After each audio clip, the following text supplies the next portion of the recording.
अभी मजा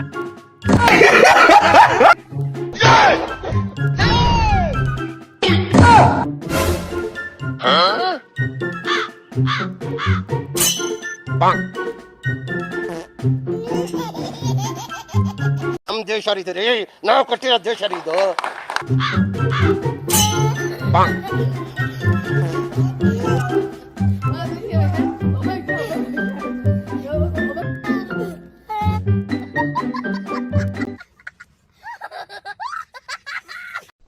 ಏನು ಅರ್ಥವೇ ಆಗ್ತಿಲ್ವೇ ಈ ಕೇಸು?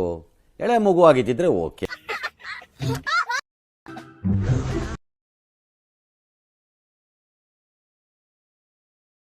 और अभी तो रुको, क्लाइमैक्स अभी बाकी है।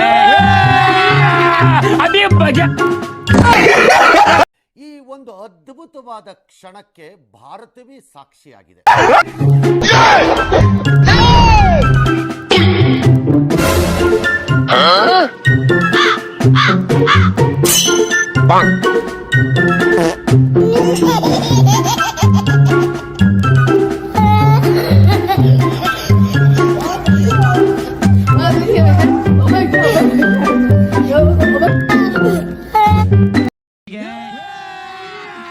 अभी मजा आएगा ना भिड़ो.